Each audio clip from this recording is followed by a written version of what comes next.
Hello, my friends, and welcome to another episode of Help Me Think. In May this year, my husband and I decided to take a trip to Costa Rica for an ayahuasca retreat. Now, I know some of you might be scratching your heads wondering, what the heck is ayahuasca? Well, I will break that down for you after we take a few moments to acknowledge our title sponsor, Business Furniture.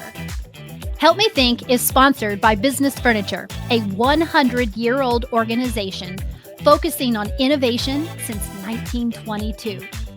That's right, you heard me correctly.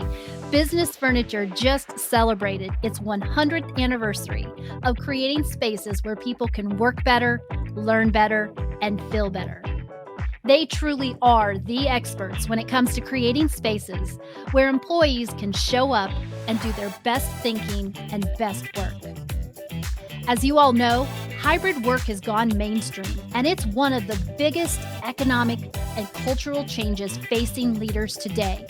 Most organizations that choose hybrid work are trying to offer a balance between the flexibility that people want and the need to bring employees together to foster collaboration and innovation. And these guys know how to do it. So let Business Furniture help build a sense of community for your company. Check them out at businessfurniture.net. And now, back to our episode. Welcome back. So what is ayahuasca? Ayahuasca is a plant spirit medicine that can bring about healing and transformation in people's lives. It is this potent psychoactive brew made from plants found in the Amazon rainforest, and it's got some seriously deep healing and spirit boosting effects. The use of ayahuasca goes way back, like over 2,000 years, as a healing modality among the native people of the Amazon. It's been a total mystery to scientists and anthropologists for centuries, and they continue to be intrigued by it. Now, in the Amazon, they call it la medicina, and it's typically administered during healing ceremonies led by highly trained shamans called Ayahuasqueros.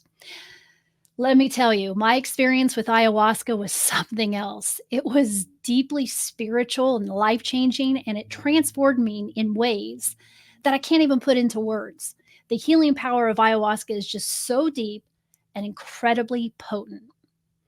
Studies have shown that it can support brain health, increase mindfulness, help with addiction and mood disorders, and improve one's overall well-being and quality of life.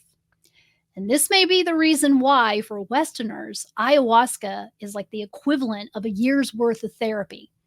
It's pretty much like therapy on steroids. However, it is not a substitute for therapy. In fact, upon our return from the retreat, I made sure that I booked several sessions with my therapist to fully process my experience so I could successfully reintegrate back into a world that had not changed, even though I had. Now, for several years, Brian and I had been thinking about and wanting to go to an ayahuasca retreat. Then one night in March, it felt right for both of us. So we made a reservation for a May retreat at New Life Ayahuasca in Costa Rica. A link to New Life Ayahuasca is in the show notes. Soon thereafter, we had an opportunity to speak with Matt Mormello and Jeanae White, the owners of New Life Ayahuasca. And after those conversations, we knew we had made the right choice. Matthew and Jeanae have been working with plant medicine since 2014. As Ayahuasqueros, aka shamans, Matt and Jeanae have personally led between 800 to 900 ceremonies. They've been traditionally trained in Iquitos, Peru, where they've completed many master plant dietas. In fact, when this episode airs, they will be in Iquitos with their teacher completing a 3-month dieta. And you're going to hear all about that in this episode. In addition to what you learn about them during this episode, links to the show notes will take you to their stories where you can read even more about their journeys. So, after our retreat, my husband and I were so psyched that we started sharing our experiences with everyone, friends, family, you name it. They had tons of questions, and so we thought, why not invite our shamans, Matt and Jeanae, on the show to answer them all, especially what is ayahuasca and would it be right for me? So I asked my husband, Brian Seifert, to co host this episode with me. Since we experienced ayahuasca together, I knew his insight and curiosity would be a fantastic addition to what I knew was going to be a robust discussion. And I wasn't wrong. He added a lot to the conversation. We kind of went all over the place, however, during our chat. So if you're more of a linear thinker, you might find it a bit tricky to keep up. But don't worry, I got you covered. I whipped up a super handy informational worksheet that covers all the different topics we talked about. It's got extra info to tie everything together neatly. You can find the link to download it right in the show notes, so check it out now. Lastly, a big shout out to the amazing souls who were with us during the retreat. Kelly, Nick, Michael, Alessandra, Christian, Chris and Megan, Dave and Maddie, Jerry and Charlene. And of course, Matt and Jeanae's incredible assistants, Craig and Lena, who helped make this a life-changing, transformational experience for Brian and me. All of you, you guys rock, and we dedicate this episode to all of you. So sit back, relax, enjoy this fun and informative conversation with Ayahuasqueros extraordinaire, Matt Mormello and Jeanae White. Hello, my friends, and welcome to another episode of the Help Me Think podcast. Today, my guests are Matt Mormello and Jeanae White, the owners of New Life Ayahuasca in Costa Rica. Matthew and Jeanae have been working in plant medicine since 2014 and have been traditionally trained in Iquitos, Peru, where they've completed many master plant dietas. As Ayahuasqueros, Matt and Jeanae have personally led between 800 to 900 ceremonies, and it was through their ceremonial work that they met and forged their love and ultimately started New Life Ayahuasca in Costa Rica.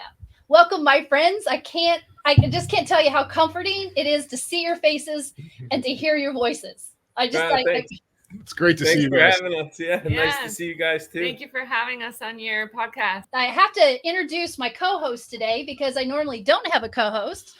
But today, my special co-host is my husband, Brian Seifert. And for those of you that are listening to the podcast, Brian and I went through or experienced ayahuasca together. And I thought that his insight today would add to a robust discussion. So I have my husband here. Welcome, my love. Good to be here. And with that, I want to get started because today, ultimately, what I want to do with this conversation is to introduce to my listeners ayahuasca. I know for a lot of people listening, they have no idea what ayahuasca is. And so what I wanted to do today is just kind of talk about the ayahuasca experience, share a little bit about what that experience is all about, and make sure that I create an environment where we can answer questions that you might have and ultimately give our listeners everything that they would need to know or everything that they should be thinking about in order to make a decision as to whether or not ayahuasca is right for them. And I thought, who better to have that conversation with than our Ayahuasqueros, who led a life-changing experience for both Brian and I in May. So with that, guys, let's just jump right in. Right. I think a great place to start is when somebody asks you, what is ayahuasca? How do you go about answering that? You want to answer or you want me to answer? You can answer.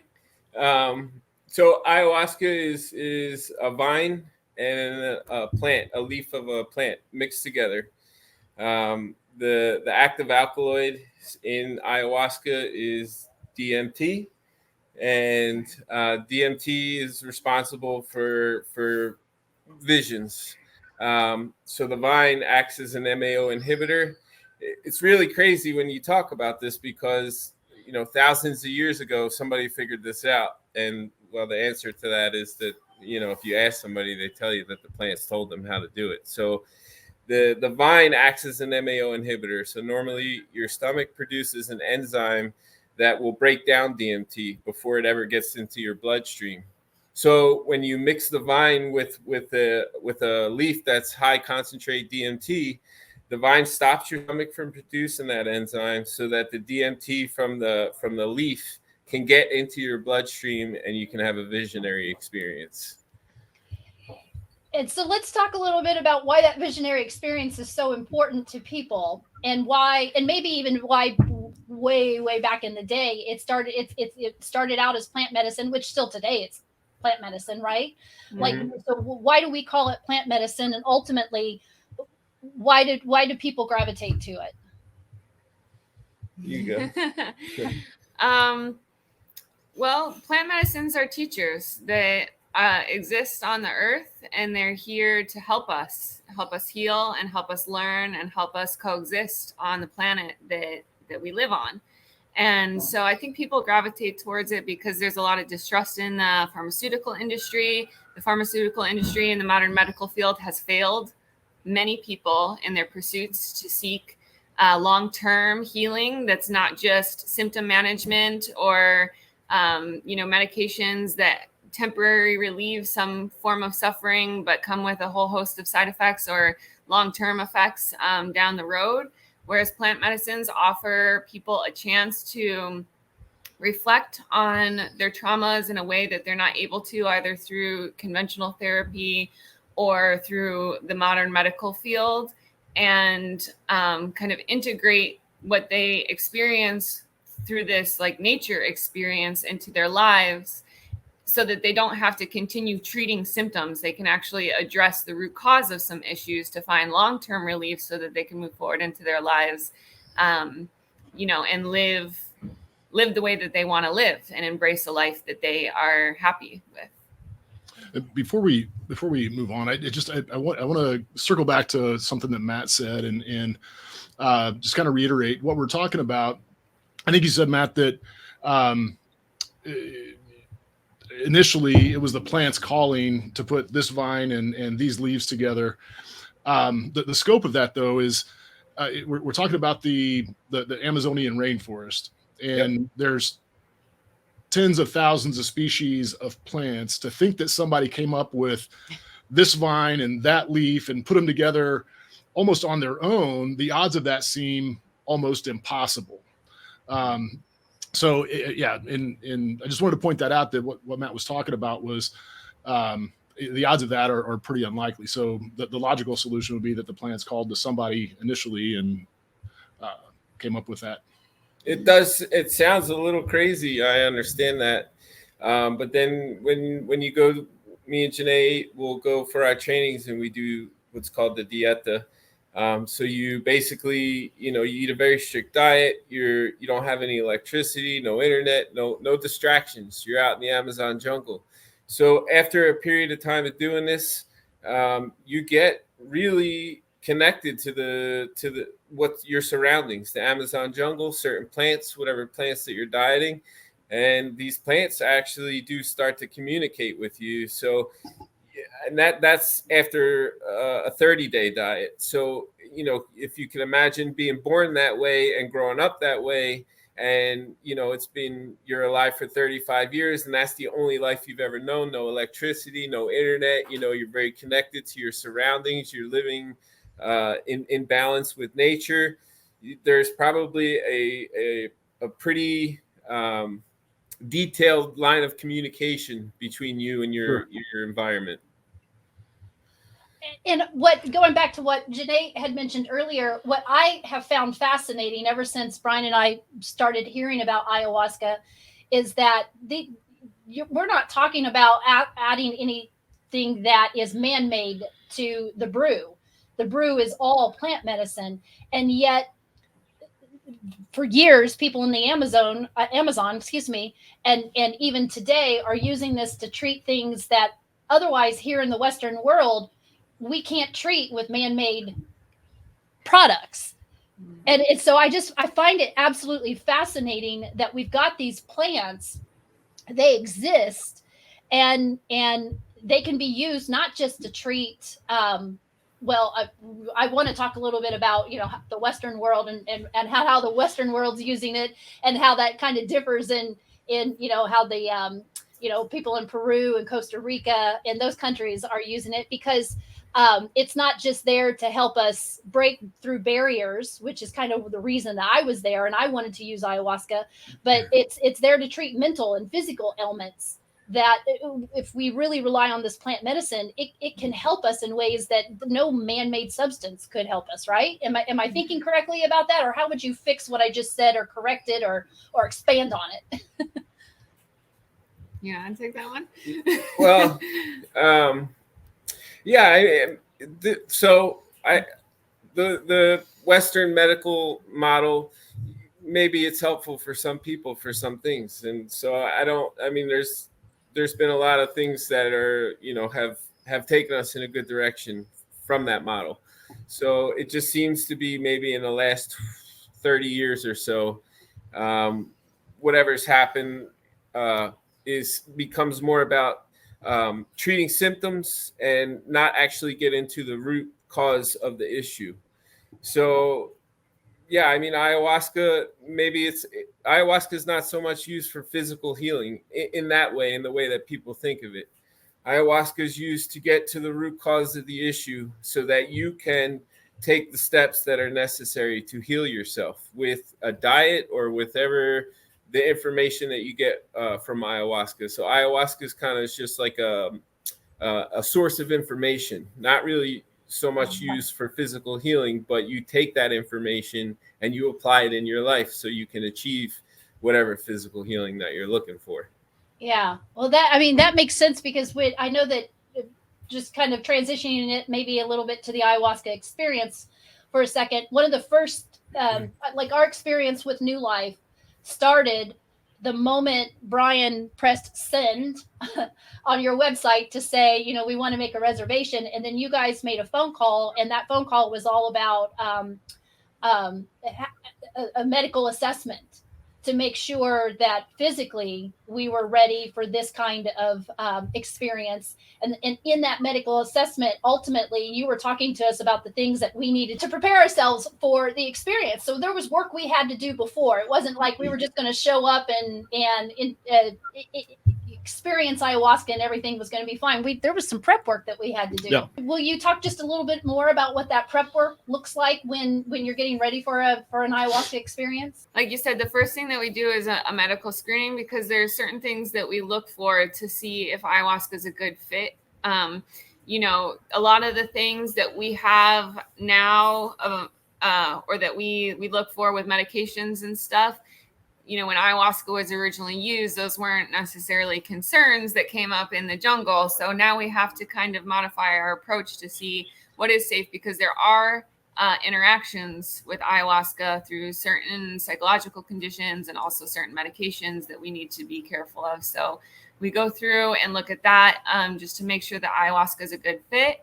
And then once somebody gets medical clearance, then the preparation, it depends on the individual. There's a diet that we like people to follow, just to kind of help clear out the system a little bit, to help your body be more prepared to go into the experience, which can be very difficult physically. So we want to minimize the impact that some foods can have, like red meat and dairy, on the process of just like the physical absorption and digestion and the purge and all of that. And then there's other things like that we want to try to do to prepare ourselves mentally, which can include some kind of electronic fasting, or just being more aware of what we consume, because we're consuming every moment of every day with our phones, with our food, with our relationships. And so just to become more mindful about what we are putting into our systems, into our brains, and into our body before we go into this experience. Yeah, and that circles right back to what Matt was saying, in that we've got to prepare our minds and our bodies for the information that ayahuasca is going to ultimately reveal to us. And it was that initial conversation that we had with you guys that made us super comfortable leaving the country to go do this. We knew that we were in good hands. And one thing that impressed me was it wasn't a sales call. You guys weren't trying to sell us. If anything, you were trying to talk us out of it. And that's what made us so comfortable coming down there. We knew we'd be in good hands once we got to Costa Rica. So thanks for that. I don't know if we talked about that when we were down there or not, but yeah, we were both really impressed because we talked to you separately. Brian did most of the research on what our options would be in Costa Rica. And he narrowed down the options to at least 2, maybe even 3 retreats, and then shared them with me. And when I landed, I looked at your website.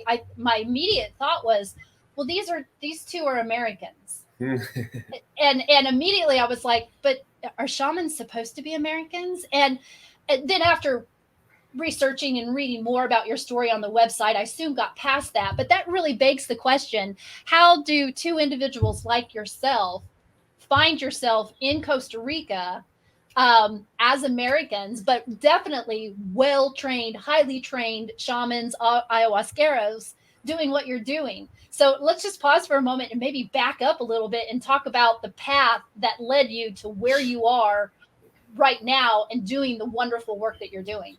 So we both were heroin addicts. We didn't know each other, but we both came to Costa Rica for treatment for heroin addiction. We wound up in the same facility, which I always say this kind of as a joke, but it's like the worst possible beginning to a relationship, like to meet at rehab.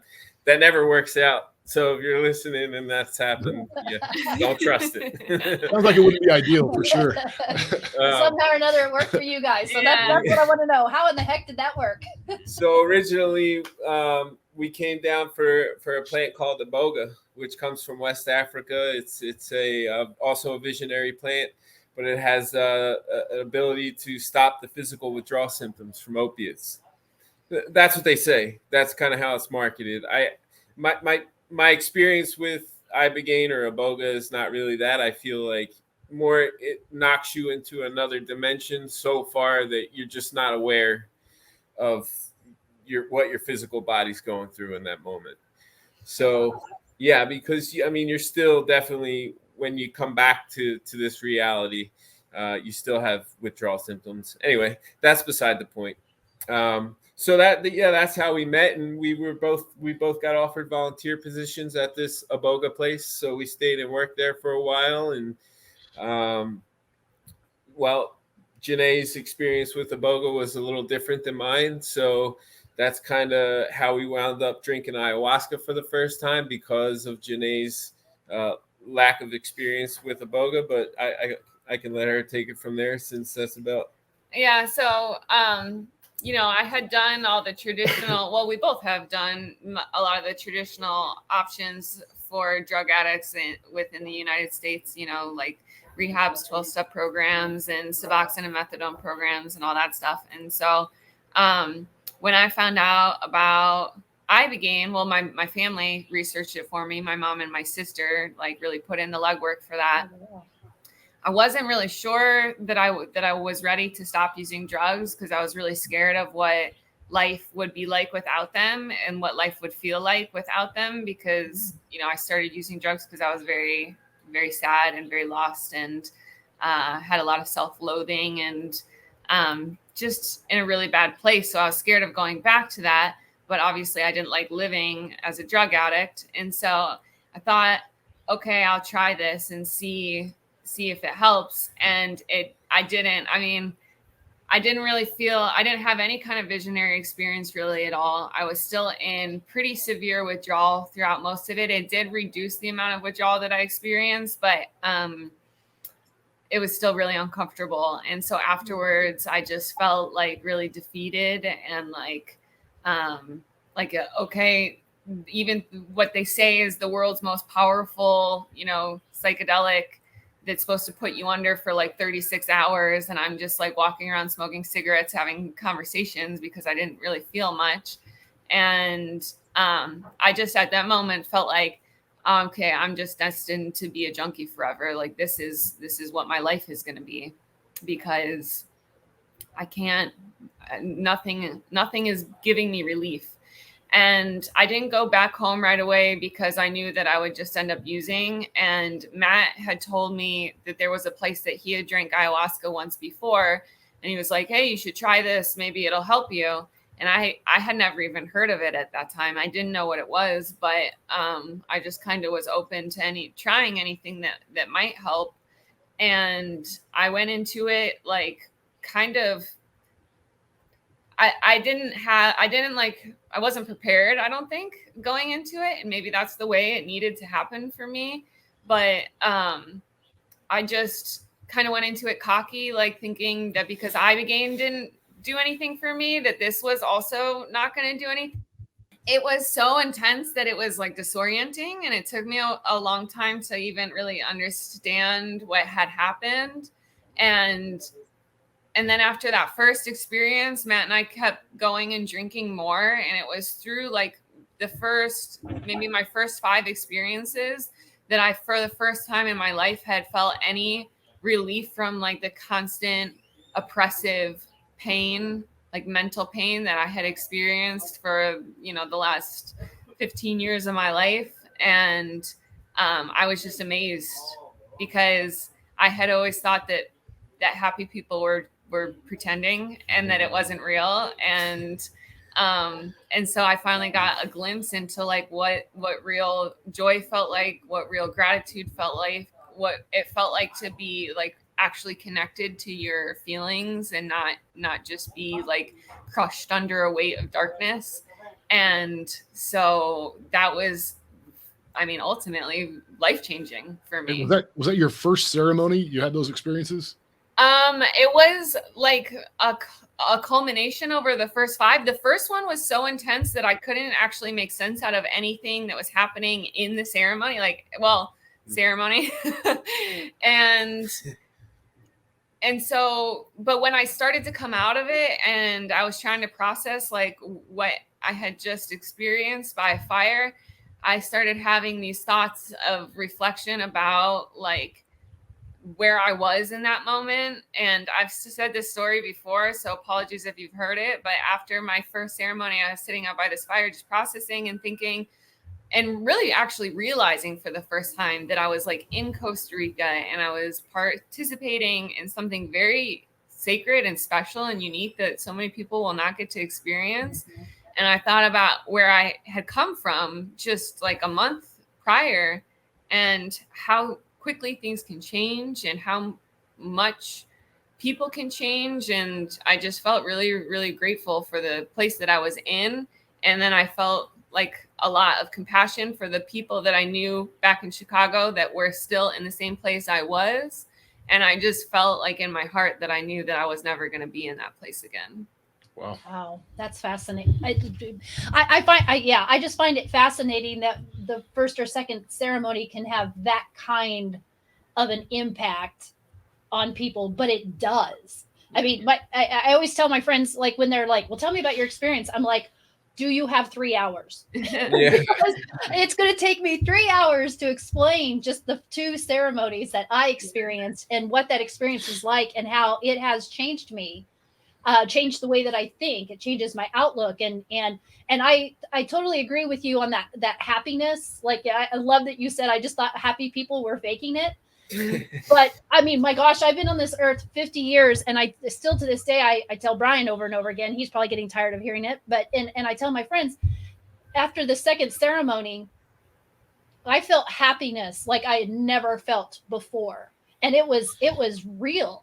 And even now to this day, when I meditate, and part of the meditation that I'm following, it tells you to really think about what you want to feel, the feelings that you want to hold on to and that you want to live. I go right back to the end of that second ceremony where we're all around the campfire and I couldn't stop smiling. I couldn't stop telling people I love them. I couldn't stop hugging people.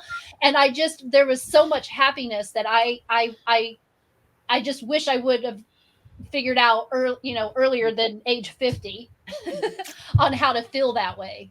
I do think it's important to note though, because like hearing that story in a vacuum makes it sound like, oh, that cured me of my drug addiction. And it certainly did not. I mean, it gave me a very beautiful window into the possibility of a life that could exist if I chose it.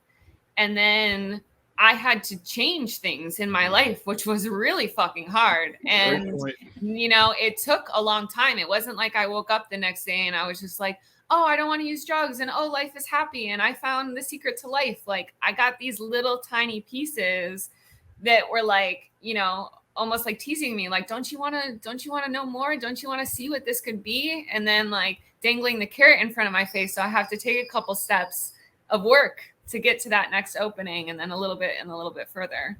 But I just want to be very clear that it's not just like something that you do and not all your problems go away, and that you just are a different person, like completely immediately afterwards. That is a possibility of things that can happen with ayahuasca. Like Ron always says, with ayahuasca, all things are possible.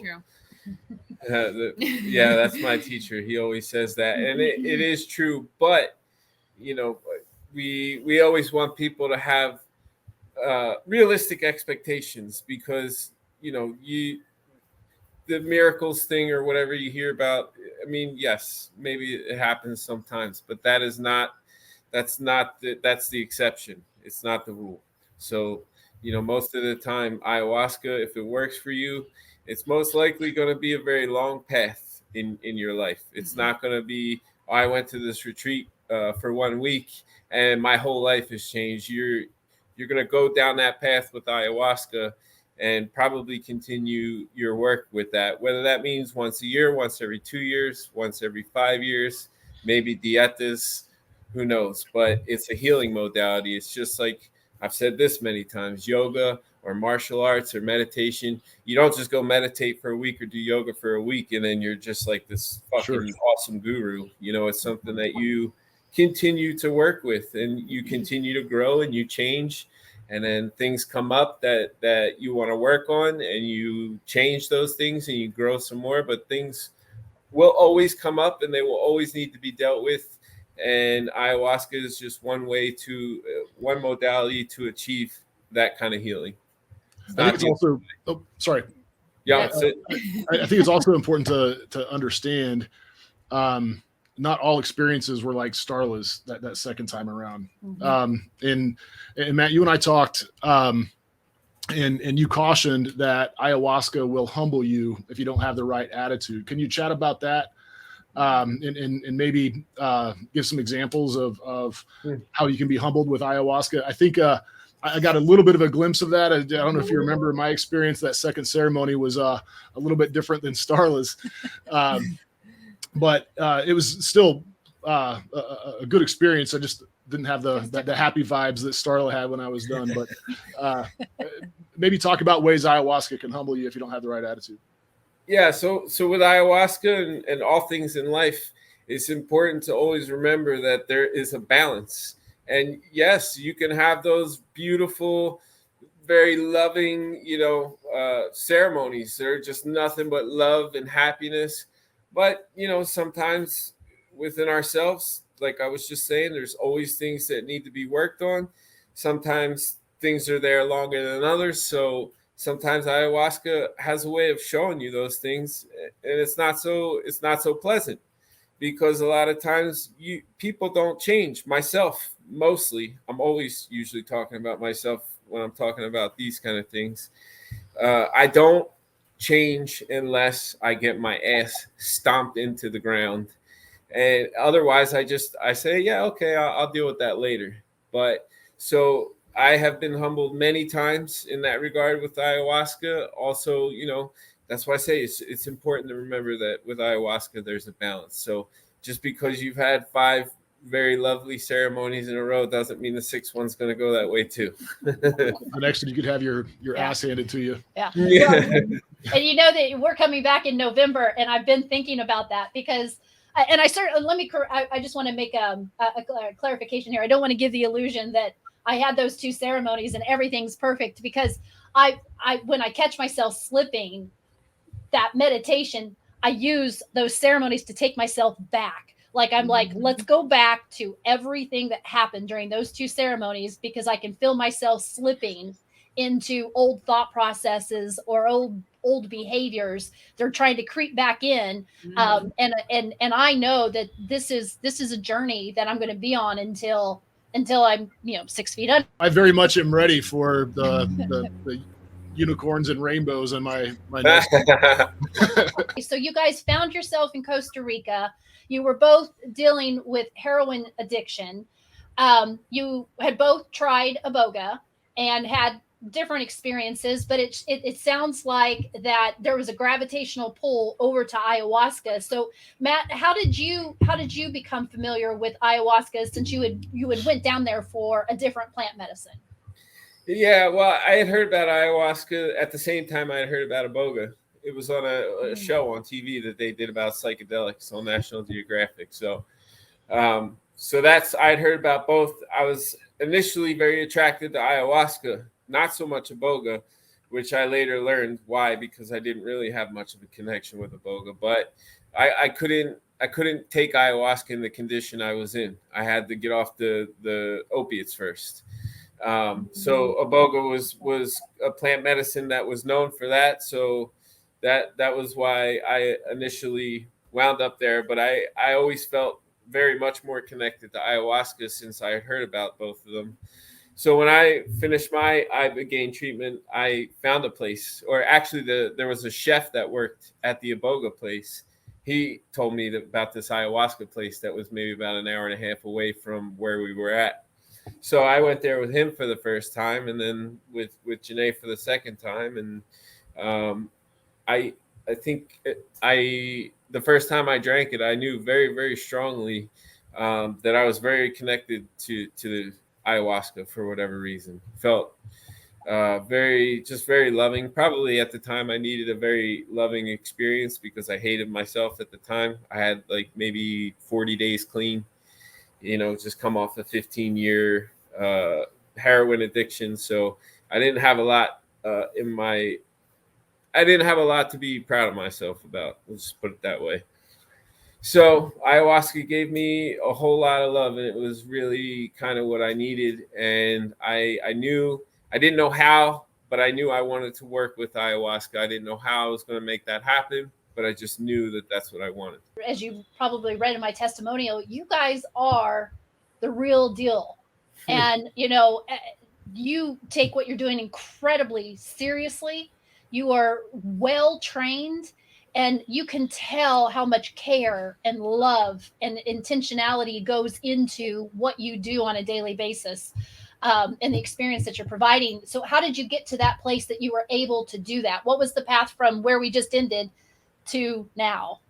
The hard way, as usual. And thank you very much for all the lovely things. Very That's kind very words. kind. Thank you. Well, I mean it, so it's true. Yeah, we were talking before. We couldn't imagine going somewhere else, and I think we talked about it when we were down. That we were, just as much as we were called to ayahuasca, I feel like we were called to you guys to kind of be our guides for that. So thank you for that again. Yeah, absolutely. So tell us that path. Tell us about the really hard path. Well, we wanted to work with ayahuasca. Me and Jeanae at the time were, fast forward a little bit, we're working with iboga. The iboga place went out of business. So me and Jeanae were working with heroin addicts, doing detoxing them using iboga. We were working, doing those treatments at the ayahuasca place where we had been drinking. So he would take a week and do an ayahuasca retreat, and then the next week he would give the facility to us to do iboga. So we would switch back and forth. The ceremonies at that place, I've said this before, I've had some very, very beautiful, profound experiences at that place. So I am eternally grateful that place was there. But they didn't know what the fuck they were doing. The ceremony consisted of a CD player that played for 3 hours, and maybe they sat down there for an hour and a half, make sure nothing went off in that hour and a half at least, and then they would just go to bed. Wow.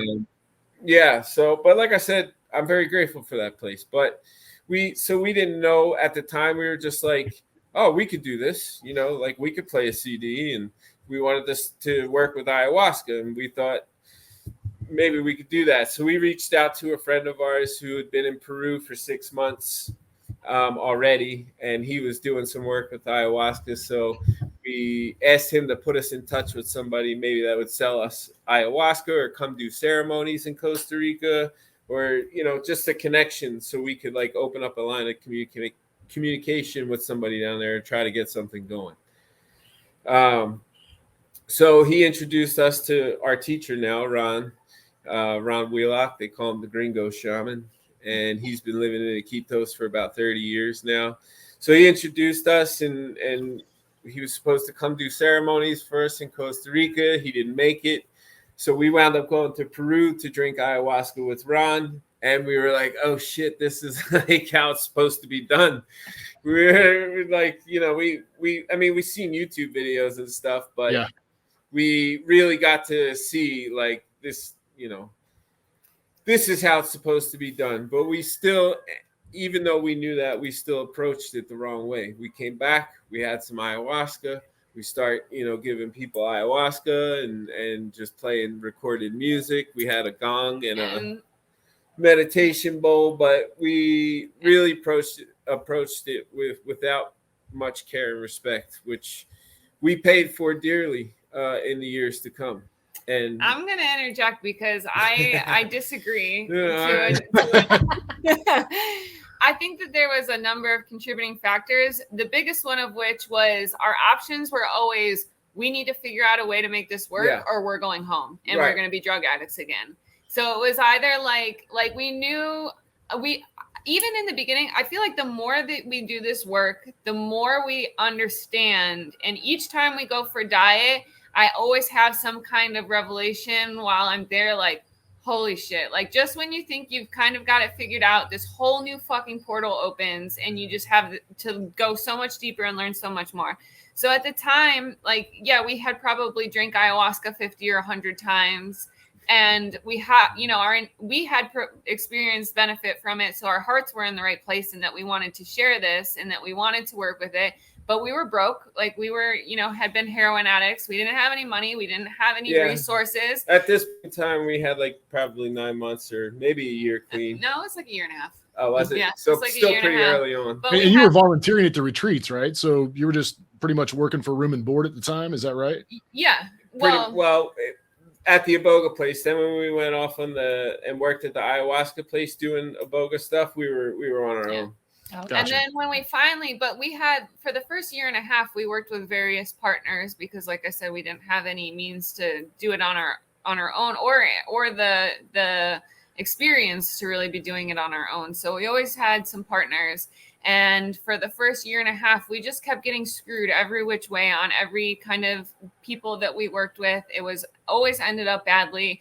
And it got to a point where we were like, well, what do? We could try to do this on our own, or we can keep working with partners who just keep stealing and fucking us over. And we get in bad situations. And that's bad for not just us, but for the people that are coming, and we're finally like, got to a point where it was through a loan from my parents that we were able to put a down payment and first month's rent on a place so that we could actually start trying to do something on our own. And that was when we really put all of our efforts into New Life as our own business and our own baby. And for the first 2 years, we didn't take a break. We were doing Iboga, we were doing ayahuasca, we were working back to back. We were taking people whenever we could. We didn't have a schedule. We just said, come. Whenever you can come, please come. Yeah, because we didn't have much of a website at the time. So somebody would call and we were just like, when can you come? We didn't have that many people calling us. And so for the first year, we were just working as much as we could to survive, to be able to stay in Costa Rica while trying to save enough money that we can invest in going to Peru again and developing more of a relationship with Ron and learning how to do it in a really, respectful way and in a responsible way. Mm-hmm. And the first year, we were taking like 1 or 2 people at a time. So it took quite a while for us to get our feet on the ground. And then that was when we started really, as soon as we had enough of a financial buffer that we could afford to go to Peru and take time off to do these diets, is when we started to do it. So I guess what you're saying is our intentions were good, but nonetheless, not the correct way to approach working with ayahuasca. Yeah, but you were figuring it out with what you had. Yeah. Where others would have just thrown in the towel and given up, and you guys knew that wasn't your ultimate destiny, but you also knew that getting to wherever you wanted to be, it wasn't going to be a beautiful, easy road, that you were just going to have to figure it out the best you could. And I have a deep amount of respect for that. And doing it that way taught us a lot, because we learned a lot of valuable lessons during that time, about doing it the wrong way and about Hard doing lessons. it the right way. Really hard You lessons. know? And that was like 2014, 2015 is when you guys were going through that, or was that? Yeah, Yeah. it's 2015. Yeah. Okay. Yeah. Because, yeah. And then I'm actually, so this 3-month diet that we're going on here in like 3 weeks is actually all this stuff coming to a head on my last diet, where I just kept getting like really, really hammered in the ceremonies. So I was basically on my knees one night begging ayahuasca, please tell me why you're doing this. And what can I do to fix it? Tell me what's happening. Tell me, please, please. I was just like begging like that. And finally she said, you didn't think you were going to get away with doing this work all these years without approaching me with the proper respect. You know, now you're paying for that price. And I said, okay, tell me what I have to do to fix it. 3-month diet, just like that. So Well, here we yeah, are. let's talk about that 3-month diet, because that's part of your training, right? As a shaman. And so how long have you guys been training to be a shaman and to lead these ceremonies in a responsible way? And what does that look like? Because I know when you were talking about it, when we were there at the retreat, I was like, holy smokes. Yeah, because that's not easy stuff. This will be your first 3-month diet, is that right? You go to Yes. So normally we go for like 15 or 30 days, and that's the normal. You know, you do stints of 15, 30 days. You know, some people go longer, some people go less, but you do this. It's a process. You do it continually over probably the rest of your life, to continue to further your training with ayahuasca and open up a line of communication between you and the plants that you're working with. So normally, some people do 3-month diets, but normally it's less than that. So this is our penance to show ayahuasca that I am very sorry, and I'm willing to do whatever it takes to make that right. And Matt started going down because, like, when we first started doing this work, like I said, it was kind of like, you either step into this. Well, for Matt, it was me saying basically, you step into that role or we go home. Because, and I didn't know like what was just waiting to come out of him. Like, I remember the first time I heard him sing, and obviously it's evolved and he has fine-tuned what he does to a really remarkable degree now. But even the first time I heard him sing, I was like, where did that come from? I didn't even know that existed inside of you, you know? And it just like came out. And then from there is probably like 6 years ago, you started doing diets. Yeah. And it was like I said, kind of dependent on our financial situation. And it was only like these last 3-4 years that we've gotten pretty consistent and stable with our business and getting fully booked and being able to have more flexibility to take 3 months off, like we're about to go do diet. But, you know, he would go once or twice a year and I would go with him sometimes, but I, at the time, didn't have, I don't know if it was not an interest in doing the ceremonial work, but it was, I didn't believe that I was capable of doing it. And so I just shied away from it. And I said, I'll handle the website and the administration, and you go to the jungle and have fun, and I'll see you later. Yeah. And then the opposite of fun. And then about 2.5 years, I started going with him and like realized the benefit of it. But going down there, like, and being in the jungle without any electricity on like this super strict diet. It's very difficult, but you learn so much in such a short period of time. I mean, they say you hear the like ayahuasca's 10 years of therapy in one night. Well, going to the jungle for a week, I feel like taught me more about myself, even in that first diet that I did, than all of my previous ayahuasca experiences had. There's a real magic down to doing that there in the jungle. Mm-hmm. Yeah, I can only imagine. So for our listeners who don't know what you mean when you say diet, can you give us a little insight into what is actually happening when you're going to the jungle and you're engaged in this dieta? Let you handle that one. So when you go to the diets, you go off into the jungle. We go to Ron's camp, and there's no electricity, there's no plumbing. It's very, very, very rustic. But you're in the jungle. There's no distractions. There's no phones. There's no internet. So you eat a really strict diet. You eat beans, rice, chicken. You can have fish, potato, but no salt, no sugar, no spices of any kind, no fruit, no vegetables, no caffeine, no sex, no masturbation. Basically anything that you want to do, just it's off the list. So you do that, and you drink ayahuasca twice a week, and you also ingest a plant along with that. Usually it's in a drink, depending on what it is that you're there for. Will depend on the plant that you're dieting. So in what I was talking about earlier, when you deprive yourself of anything that gives you any kind of pleasure, or like acts on your whatever dopamine or receptors in your brain that start firing, and you don't have any distractions, you can open up a line of communication with that other plant, that whatever that is that you're working with at that time. And that plant will come in and teach you things depending on what the plant is and what you're there for.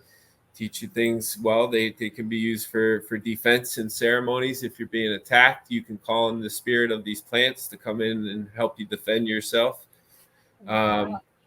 There's plants that are there to teach you songs. There's plants that are there for physical healing, certain physical things, certain spiritual things. Plants that make you vomit, and you can call on their spirit to make somebody purge in the ceremony. It's a million different things. Not a million, but there's thousands of different plants, thousands of different reasons why you would diet them. So over the course of 3 months, how many plants will you diet with? That's a good question. That's up to our teacher. It's up to Okay. Ron. We don't know yet what we're right? doing. We'll just go down there, and he'll say, okay, you're going to do this, and you're going to do this, and you're going to do this. Usually with the diets, something usually happens. It's very strange to say and maybe accept, but it's true. Usually about 2 weeks before our diets, some crazy shit will happen that will come up that will force us to be like, oh shit, like I need to work on this. And it's really like abrupt, and you can't ignore it. So when that happens, that's usually about the time we'll call Ron and say, all right, this is what we got. So then he can prescribe basically a plant that we're working with. Okay. Yeah. 3 months. Uh-huh. So it'll be a series of that. To answer your question, it'll be a series of like 7-day, 15-day, 30-day diets with different plants. So we don't know exactly how many or what or any of that really. We'll probably know in about a week or two when the shit hits the fan. Well, with that, let's transition in the time that we have left to kind of give people insight into the ceremony and what it actually looks like. And I think one of the things that you just kind of sparked in my mind is that it kind of does start with intentions, because I know all of the guidance that you provide on your website and all the prep that you send to us, you talk about intentions, but then once you get down there, you make it abundantly clear that Mother Ayahuasca she's going to listen to you, but she's going to give you what she knows you need versus what you may think you need. So let's kind of take the ceremony start to finish, starting with just setting the intentions, and then what that ceremony looks like. And by the way, I'm just going to add in, I can't imagine experiencing this without a shaman, without the four of you there, and without the Iquitos. I can't imagine an experience like that, because that having you guys there, and then having all the songs and the chanting and the music, just really made for a robust experience that made sure we got out of it as much as we possibly could. So I just can't imagine not doing it that way. And you guys are phenomenal at it. So let's go ahead and start there. Set with the intentions and just walk us through the ceremony. You? Well, go ahead. Okay. So the ceremonies start with Matthew preparing the space using mapacho, which is like a raw jungle tobacco. It's a plant that he has dieted and has developed a relationship with that spirit of that plant. So he works with that first to prepare the space and make sure that it's clear. And maybe he can tell you more about that process. But then, we start everybody with a introductory dose. We have to approach ayahuasca is very, very powerful. And some people have varying degrees of sensitivity. So we have to approach it in the beginning slow and responsibly, so that, we can build. We can always drink more. We can't take it out once it's in. So everybody starts with a half a cup. And when I say a cup, I mean about a shot glass. And then we sit together in silence for about 15 to 20 minutes. And then Matt and I and our helpers sing a song together to start the ceremony. And then from there, Matt just takes us on a journey through a number of different instruments. So I'll let you talk a little bit about what you sing and play. Yeah. So the songs that I sing, some of them come from my teacher, and his teacher taught us a few songs. But most of the songs that I sing, they come to me in the moment. So I have no idea what's going to come out. I just open my mouth, and the best thing kind of I can do is just get out of the way and let ayahuasca come through and do whatever she wants to do. That's where those songs come from. I feel like I just kind of allow her to use me basically for 4 hours as a way to a physical way to express the sound. So through that, the songs, I drink at every ceremony, so I get very sensitive to what's going on in the room, and through my feelings, it determines what kind of comes out. So can we return back to that smoke ceremony and talk a little bit more about just why we start with that, and what it's really doing for those that are participating in the ceremony? Yeah. So tobacco is a very powerful teacher plant. Some would say the original plant medicine, and some also say that that's how when I said that the plants told them how to make ayahuasca, that it was tobacco specifically that told them through visions that they had with working with tobacco. So it's a very, very powerful plant that is used in conjunction with ayahuasca a lot. It has a very masculine energy. Some people call it like a grandfather type of feeling. So it's used for a few different reasons. One is to clean a space and prepare it for a ceremony.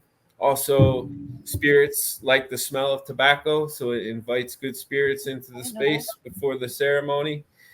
And then also, as you guys remember, at the end of the ceremony, it's used to close you up. When you drink ayahuasca, you guys already heard this spiel, so I'm sorry, I'll say it again. When you drink ayahuasca, it opens you up to have these experiences with these spirits and other dimensions. And the ceremonial space is a place of protection. We are protected by the diets that me and Jeanae continue to do, the plants that we work with. So it's very important that when you leave that space of protection and you have drank ayahuasca already, you're very susceptible and you're very open. So when you leave, that needs to be closed up before you leave the space. So that's what we blow smoke on your head, your back, in the front, on your hands, and then you wash yourself with the smoke at the end. I can attest to the usefulness of the mapacha. I don't know if you guys recall the second ceremony. I was kind of on the cusp, and then I mentioned that there was this overwhelming smell, and that's when everything took off.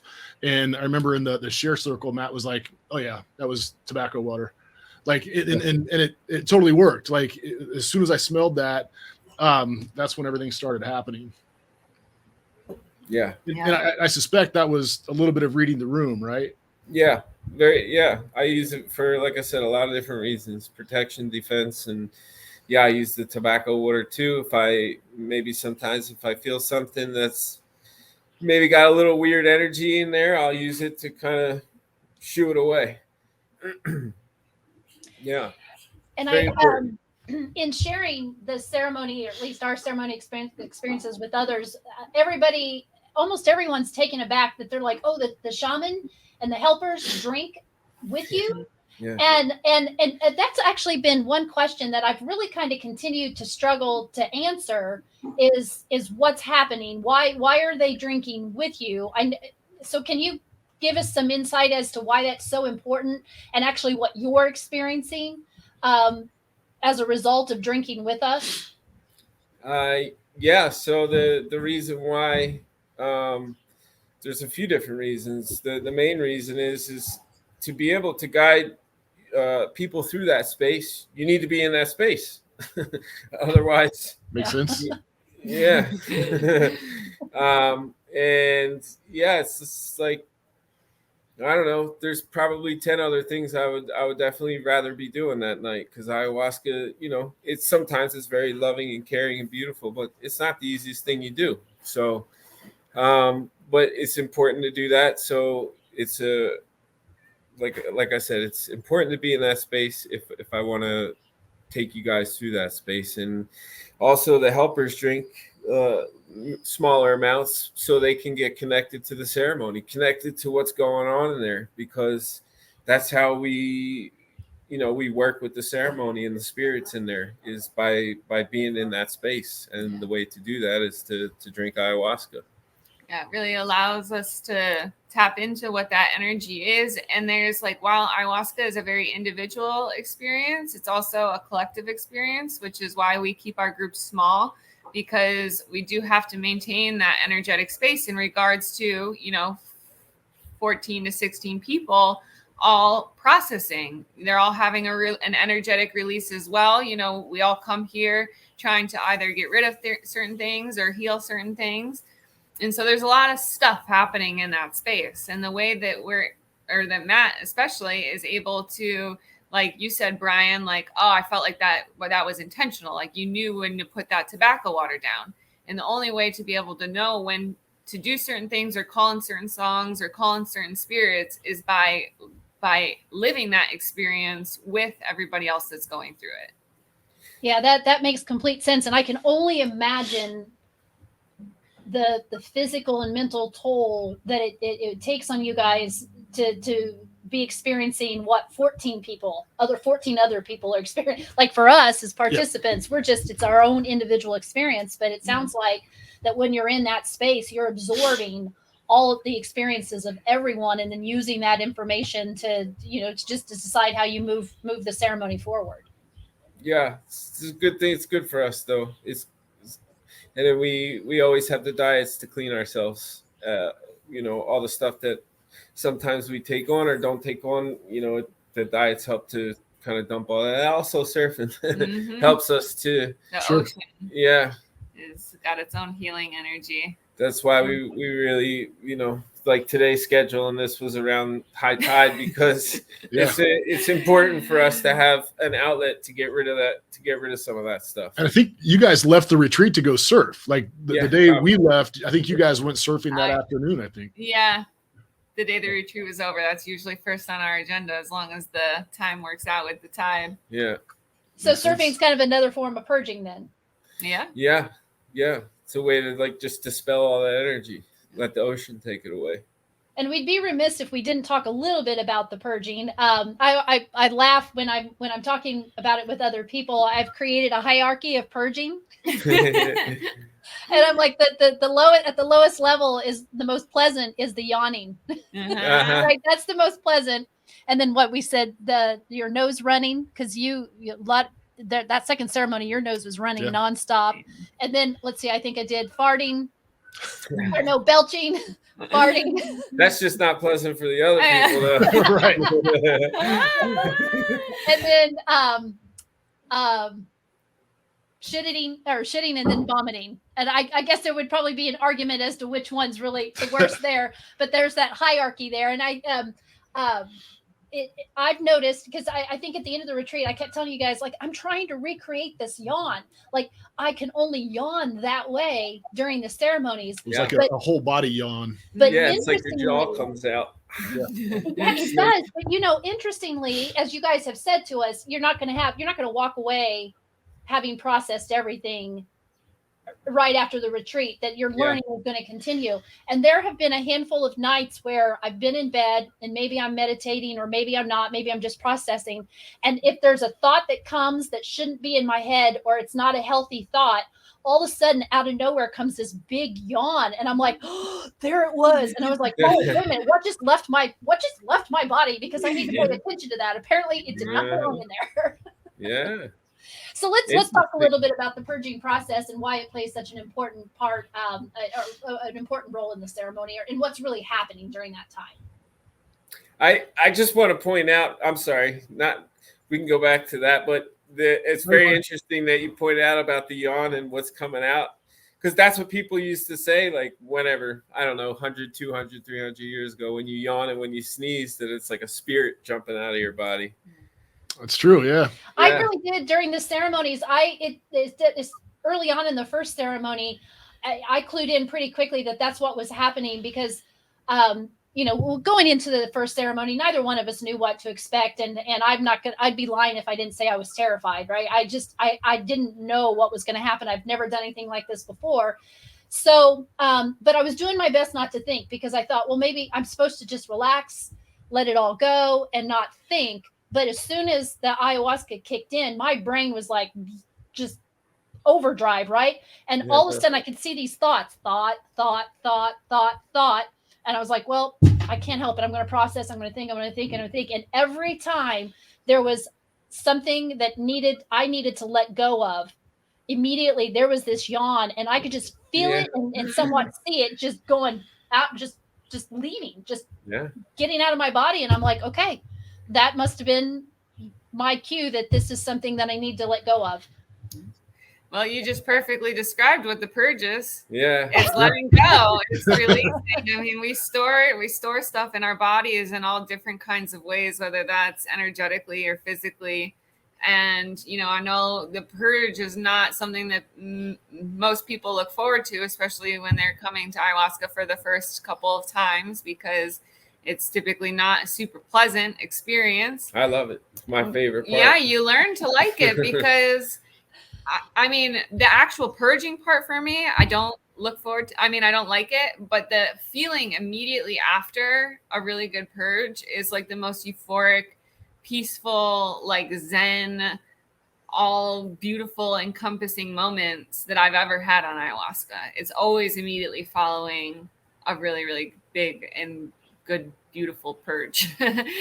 But in the ways that we yawn, or we cry, or we laugh, or we twitch, or we move our bodies, or we puke, or we shit, or any of those things, it's all a way that things are coming out of us. We're finding a way to release.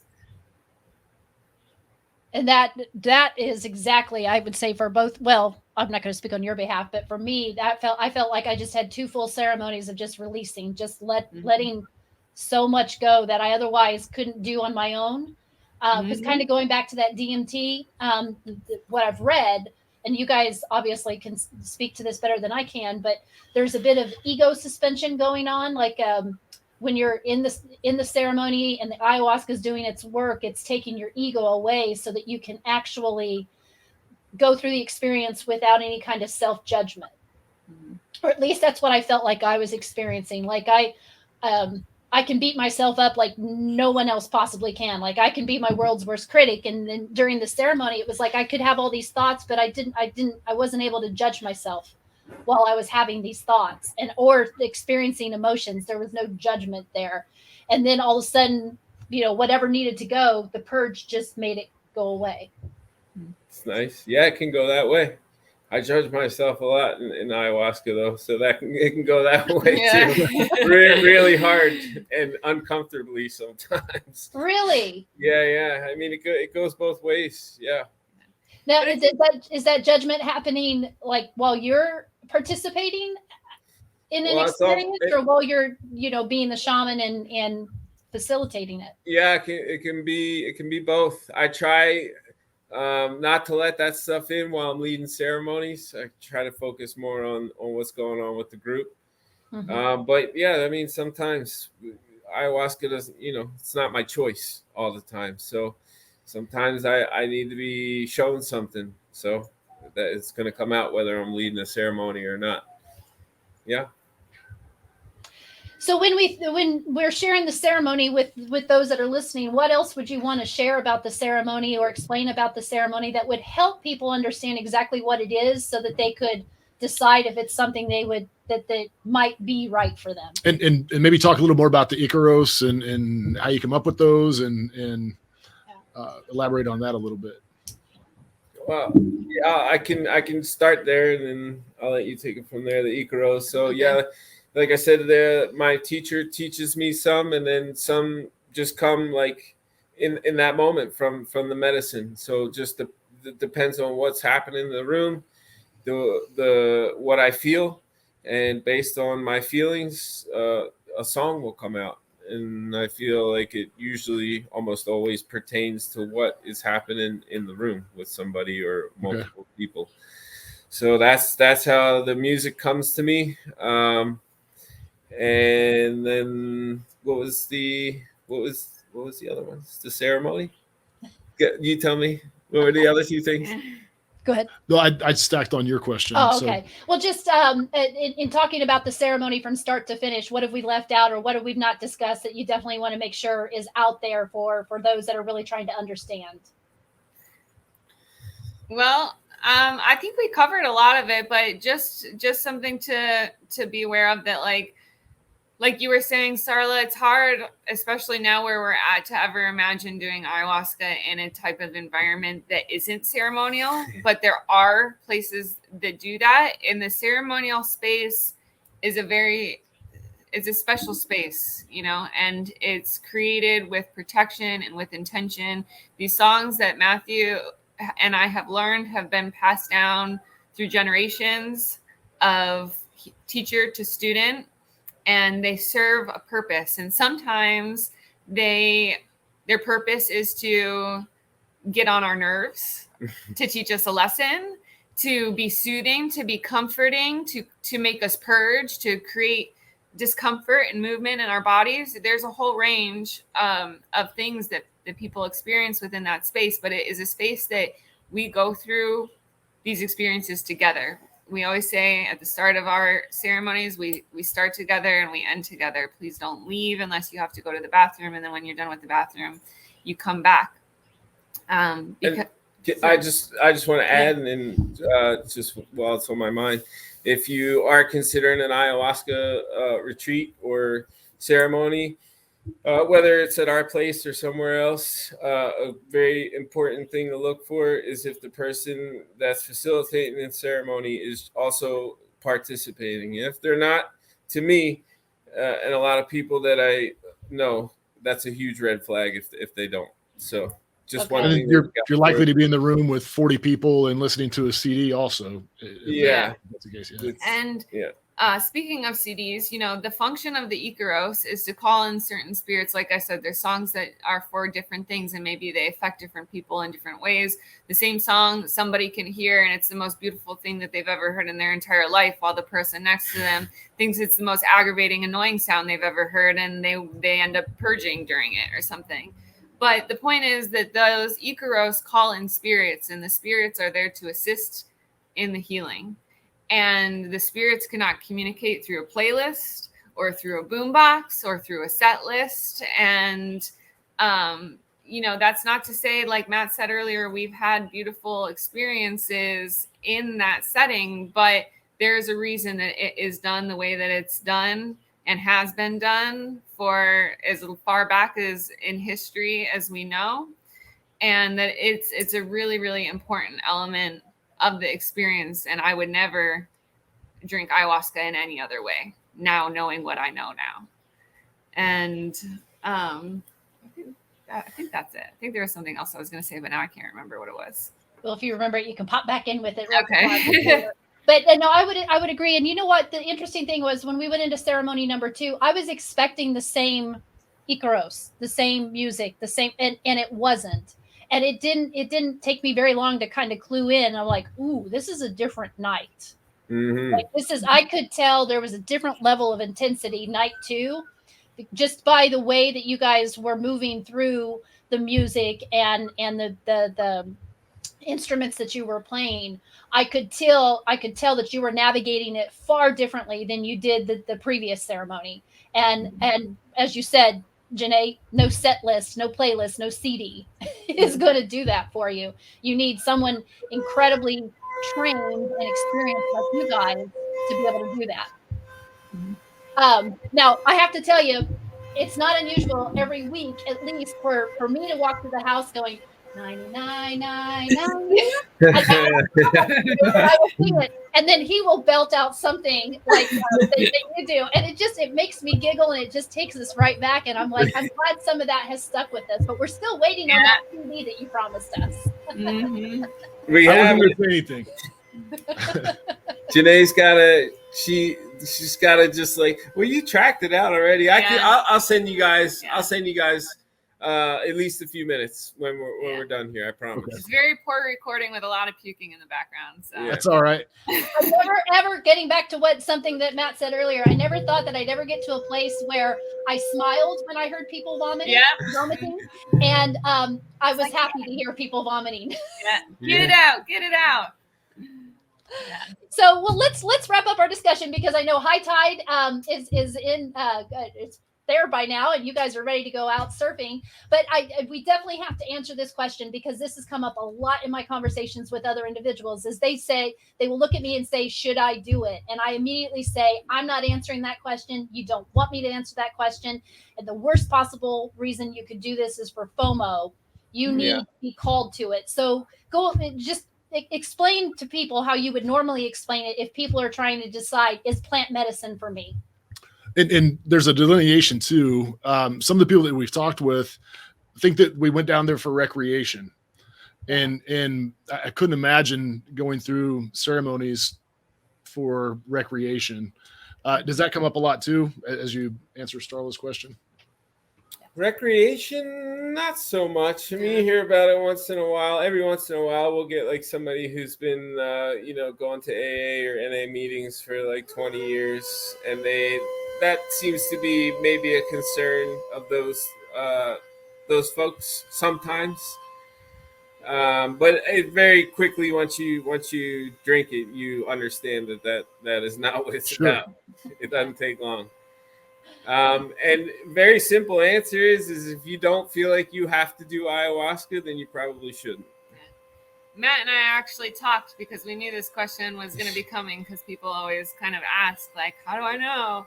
And it's a difficult question to answer because, obviously it's not for us to say, or for anybody to say, who should or should not drink ayahuasca outside of the medical scope of safety. But I really think that, ayahuasca should speak to you in some kind of way. Like I think it's just something that when you hear about it or when you see about it or you meet somebody that's done it, it's almost like a little spark goes off inside where you're like, ooh, what's that?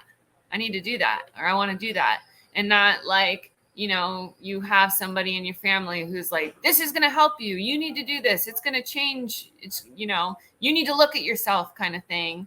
Or we get a lot of that. We get a lot of like husbands or wives or mothers or fathers calling about their daughters or sons or husbands or wives that they need to do this. They need this. They need that. But it's if you feel like you need to drink ayahuasca, then you should drink ayahuasca. If you don't, then you shouldn't. Very simple. It's pretty simple. So definitely not something that you do because somebody tells you to do it, and definitely not something you do for fun or just out of FOMO. Yeah. If you do it for fun, like I said, you will quickly realize you were sorely mistaken, and you will probably not have a great experience. Back to being humbled by ayahuasca. Yeah. And also, I feel like you shouldn't.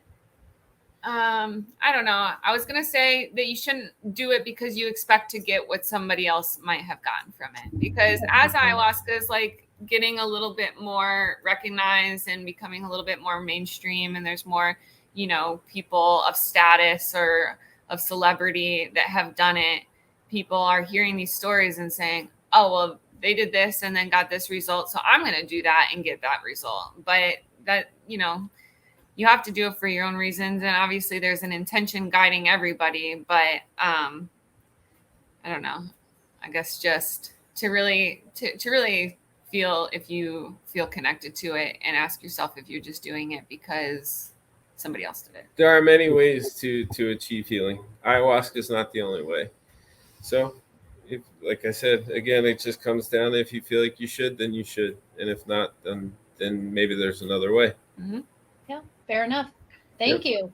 So anything else that we should have touched on today that we didn't, or anything else that you would definitely want to share with our listeners to make sure that they fully understand what the ayahuasca experience is all about and have the information they need to make that decision?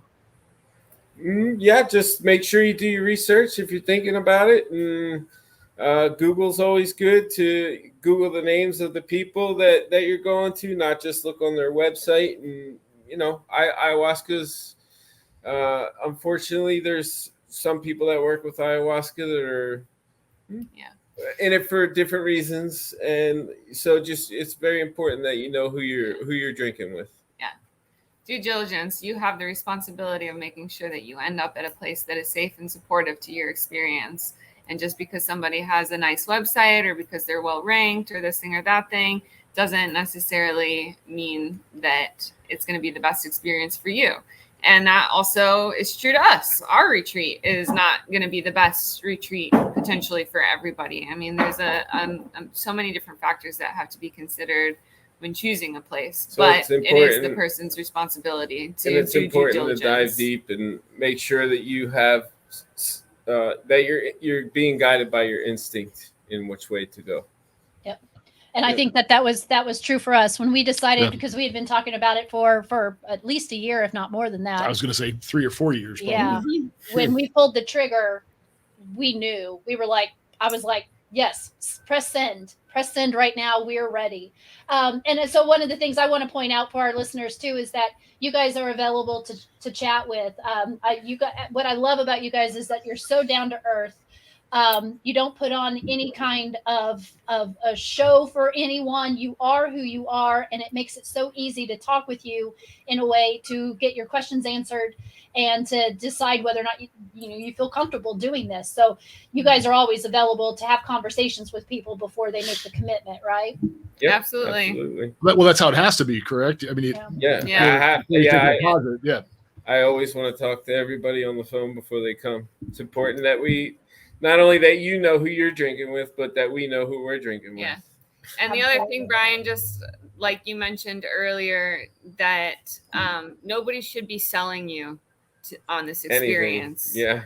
Yeah. If you call someplace and you get a hard sales tactic, you should very seriously question their motivations. Great should point. Be red flag.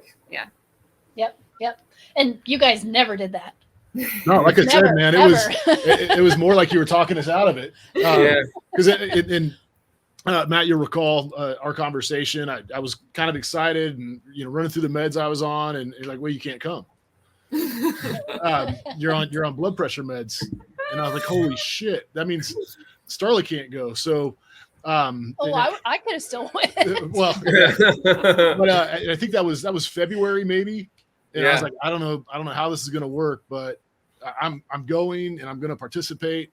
I'm off the blood pressure meds and I started hitting the cardio and that all worked out. But yeah, it definitely wasn't salesy. You guys were great. And there was just something about that initial conversation.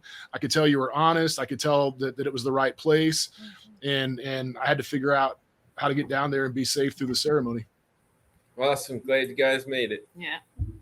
Well, thank you so much for your time today. I will make sure in the show notes, there's a link to all the ways to find you out there on the good old internet. We'll make sure your website's out there and all your social media, so that those that do want to reach out to you and have a conversation can do that. So again, thank you for your time. Thank you for your knowledge. Thank you for all of the work that you guys are doing. And Brian and I most certainly look forward to seeing you in November. Us too. Yeah. Siesta. Yeah, we'll have lots of stories for you. Yeah, I'm yeah. sure. Imagine, can't wait to catch up. Yeah, thank you again us for too. having us on Thanks, your podcast. guys. Hey there, my awesome listeners. Thanks a bunch for hanging out with me today for another great episode of Help Me Think. I want to give a big shout out to our amazing title sponsor, Business Furniture and Company. They make this podcast possible, and I'm super grateful for their support. As always, you can find all the links and the free worksheet I mentioned in the show notes over at starlawest.com/podcast. Do not miss out on that bonus material. Now, let's talk about how you can help me keep the show going strong. It's simple. Hit that subscribe button on my YouTube channel. Subscribing there is a super easy way to show your love and support for the podcast.